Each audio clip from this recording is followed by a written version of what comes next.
बिस्मिल्लाहिर्रहमानिर्रहीम। अस्सलाम वालेकुम नाजरीन, आप देख रहे हैं यूट्यूब और मैं हूं रियाज बलोच।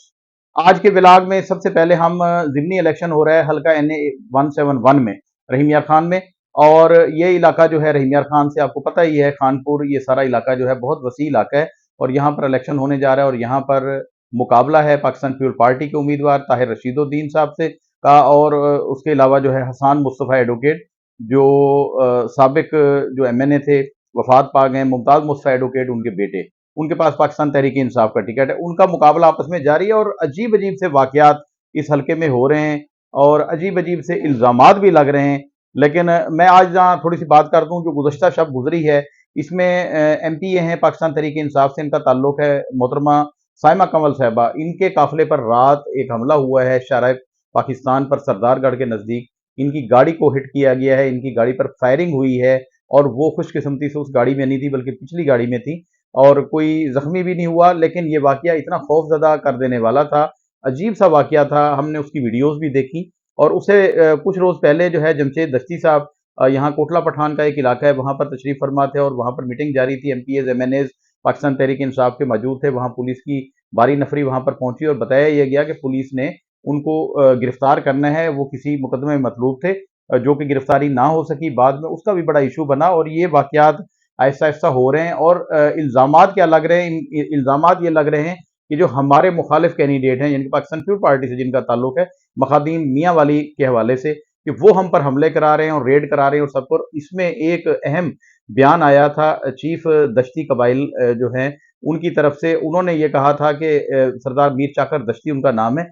उन्होंने कहा था कि हम पर जो पुलिस का रेड हुआ है, मेरे घर में चादर चार दीवारी का तकद्दुस पामाल हुआ है, उसमें मखादीम मियाँ वाली जो है वो शामिल हैं, उनकी वजह से ये हुआ है। तो उसके बाद एक बड़ी पेशरफ्त हुई। मखदूम शहाबुद्दीन साहब साबिक वजीर खजाना जो है वो तशरीफ ले गए सरदार साहब के घर और वहां जाकर उन्होंने बताया कि हमारा इन चीज़ों से ना कोई ताल्लुक है और ना हम इस किस्म की घटिया जो है वो सोच रखते हैं या ऐसे कोई इकदाम कर सकते हैं। तो रात वाला वाकया भी जो हुआ है फायरिंग के हवाले से हुआ है, ये भी इंतहाई जो है वो मौजूए बहस बना हुआ है। और वो लोग जो सोशल मीडिया पे हैं वो प्रोपेगेंडे अपनी तरफ से कर रहे हैं और बातें ये कर रहे हैं कि जी इन पर जो हमला है ये कैंडिडेट्स ने कराया है, ये है वो है, इस किस्म का है। तो हम ये देखें, तफ्तीश करना इदारों का काम है और इदारे तफ्तीश करते हैं, उसके बाद ही जो है जाकर क्लियर होता है कि क्या हुआ है। लेकिन ये मामला चल रहे हैं हल्का NA 171 में। और इससे पहले एक 3-4 दिन पहले का वाकया है, वजाहत जतोई नामी एक नौजवान हैं, जमींदार हैं, उन पर भी एक कातलाना हमला हुआ है, उसकी भी तहकीकात जारी हैं। ये वाकया भी हुआ है और ये सारे वाकये NA 171 में हो रहे हैं। मैं ये समझता हूँ, मेरी अपनी जाती ये राय है, कोई कुछ कहे या PTI के कारकुन कुछ कहें या उनके रहनुमा कुछ कहें, मैं ये समझता हूँ कि ये कोई ऐसे मुखालिफ लोग हो सकते हैं जो इलेक्शन को नुकसान पहुंचाना चाहते हों और दोनों फरीकैन को बदनाम करना चाहते हों और खराब करना चाहते हों। वगरना ये मैदान बिल्कुल ओपन है और यहाँ पर इलेक्शन होने जा रहे हैं और इलेक्शन की तैयारी है। आज तक हमारा ज़िला जो है इंतहाई अल्हम्दुलिल्लाह पुरअमन है, ज़िला रहीम यार खान, और यहाँ पर इस किस्म के वाकयात नहीं हुए। ये पहली दफ़ा ऐसा हो रहा है कि इस किस्म की फायरिंग, ये वाकयात हो रहे हैं और पकड़ धकड़ और सारा कुछ हो रहा है। हमारे पास ये भी इतलात हैं कि रात गए पुलिस ज़िला रहीम यार खान के मुख्तलिफ इलाकों में जो है वो छापे हुए मारे हैं पुलिस ने, और उसके बाद कुछ गिरफ्तारियां जो है पाकिस्तान तहरीक इंसाफ के कारकुनों की जो है वो अमल में आई हैं।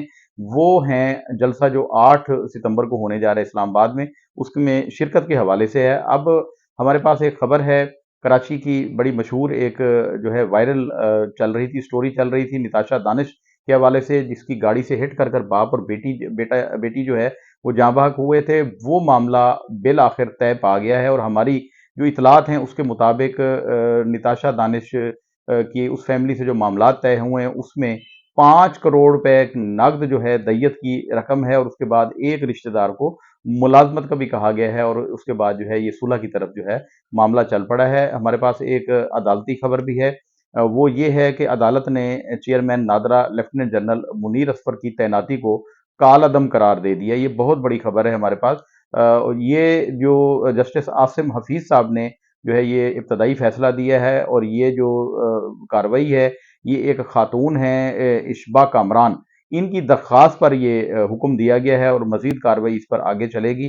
फिलहाल जो है लेफ्टिनेंट जनरल मुनीर असफर साहब की तैनाती को कालअदम करार दे दिया गया है। उसके बाद हमारे पास एक और है, इसमें हम आपको एक वीडियो क्लिप भी दिखाएंगे। DG ISPR نے جو گزشتہ روز پریس کانفرنس کی ہے اس میں انہوں نے ایک واضح پیغام دیا ہے کہ ریٹائرڈ جنرل فیض حمید صاحب کے حوالے سے جو بھی ملوث ہوگا اس کے خلاف ہر حالت میں کارروائی ہوگی، اور اس پر ہم آپ کو یہ کلپ ذرا دیکھ لیں، آپ کو سب سمجھ آ جائے گی۔ ریٹائرڈ فیض حمید کے کورٹ مارشل کی، تو جیسے جیسے کورٹ مارشل کی پروسیڈنگ آگے بڑھ رہی ہے، جو تحریک انصاف کے رہنما ہیں وہ ان خدشات کا اظہار کر رہے ہیں کہ جو بانی پی ٹی آئی ہیں ان کو فوجی تحویل میں لیا جا سکتا ہے، یا ان کے خلاف بھی فوجی جو ملٹری ایکٹ ہے اس کے تحت کارروائی ہو سکتی ہے۔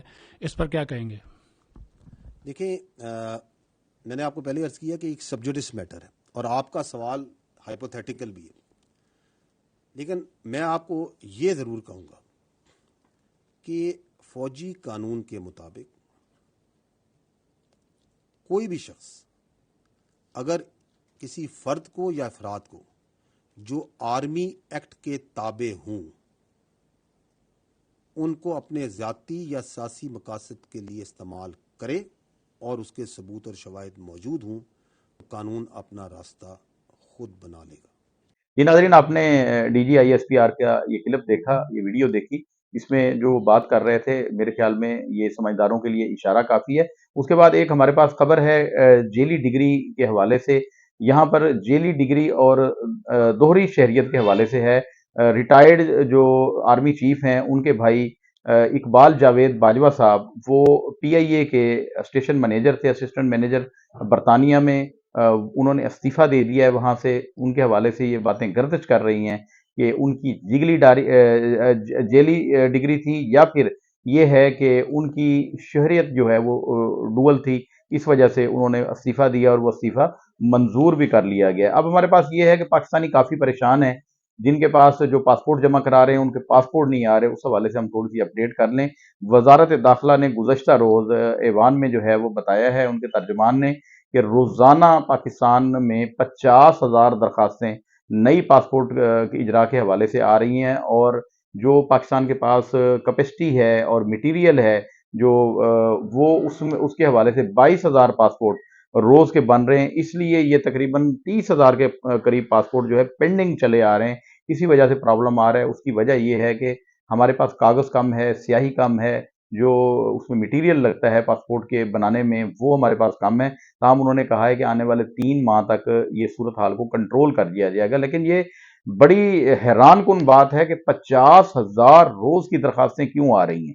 یہ بے روزگاری کی وجہ سے، ہم پہلے بھی ذکر کر چکے ہیں کہ پاکستان میں بے روزگاری جو ہے وہ اتنی بڑھ گئی ہے کہ جو لوگ ہیں، جو نوجوان ہیں یا ادھیڑ عمر کے لوگ ہیں، وہ پاکستان چھوڑ کر جانا چاہتے ہیں مجبوری کی وجہ سے، تاکہ وہ جا کے کمائیں اور ان کے اہل و عیال یہاں پر پل سکیں۔ تو اس حوالے سے 50,000 روز کے نئی درخواستیں پاسپورٹ کی، یہ ایک لمحہ فکریہ نہیں ہے، یہ ایک بہت بڑی سوچ کی بات ہے، اور ہمیں اس پر سوچنا چاہیے، حکومت کو بھی سوچنا چاہیے۔ ہمارے پاس ایک اور خبر بھی ہے، سابق chief justice supreme court justice Saqib Nisar صاحب بالآخر وطن واپس پہنچ گئے ہیں۔ وہ گزشتہ روز جو ہے لاہور ایئرپورٹ پر اترے، اور ان کے آنے سے قبل کئی بار سوشل میڈیا پر عجیب خبریں آئیں، اور ایک بار تو یہ بھی کہہ دیا گیا کہ ثاقب نثار صاحب کو گرفتار کر لیا گیا، حراست میں لے لیا گیا بیرون ملک۔ پھر ان کی تردید آئی کہ نہیں، میں خیریت سے ہوں اور میں اپنی چھٹیوں پر ہوں اور میں جلد پاکستان آؤں گا، اور وہ پاکستان آ گئے ہیں۔ لیکن جو سوشل میڈیا پر خبریں تھیں اس حوالے سے کوئی بھی بات سامنے نہیں آئی۔ ہمارے پاس نیوز ہے ڈیرہ غازی خان سے، جہاں پر وزیر اعلیٰ پنجاب مریم نواز صاحبہ نے غذائی پروگرام، جو پائلٹ پروگرام ہے نیوٹریشن کا، جو بچے ہیں 5ویں کلاس تک کے، ان کے لیے دودھ روزانہ 175 ملی لیٹر دودھ جو ہے وہ ان کو ملے گا بچوں کو، اس پروگرام کا افتتاح باقاعدہ کر دی ہے۔ یہ ٹیٹرا پیک میں دودھ ہے، اور یہ بچوں کو نیوٹریشن کے حوالے سے اور ان کی غذائی قلت پوری کرنے کے حوالے سے یہ بڑا کارگر ثابت ہوگا، اور یہ پنجاب کا سب سے بڑا اب تک کا تعلیم کا پروجیکٹ ہے اور منصوبہ ہے۔ اللہ کرے یہ کامیاب ہو۔ یہ ہمارے پاس سے، اس کے علاوہ ہمارے پاس ایک چھوٹی سی اور خبر ہے، وہ بھی ہم آپ کو شیئر کر دیتے ہیں کہ دنیا کے 88 ممالک میں ان کے وہاں کی جیلوں میں 20,000 سے زائد جو ہے پاکستانی قیدی جو ہے وہ موجود ہیں۔ یہ انکشاف ہوا ہے، اور اب تک جو ہے حکومت کی طرف سے کوئی اتنی بڑی پیش رفت سامنے نہیں آئی کہ ان کو آزاد کرانے کے لیے، ان کو چھڑوانے کے لیے جو ہے کوئی ایسا اقدام کیا جا سکے۔ سب سے زیادہ جو ہے عرب ممالک میں، خلیجی ممالک میں جو ہے یہ قیدی موجود ہیں۔ ہمیں امید ہے کہ حکومت پاکستان اس پر ضرور جو ہے وہ توجہ کرے گی، اور بیرون ملک جو اپنے وطن سے دور کسی عام جرم کی وجہ سے قید ہیں تو ان کو باہر لانے میں اور اپنے وطن واپس لانے میں اپنا کردار ادا کریں گے۔ ناظرین، اب تک کے لیے اتنا ہی، ملتے ہیں پھر مزید خبروں کے ساتھ، تب تک کے لیے مجھے اجازت دیجیے۔ اللہ نگہبان۔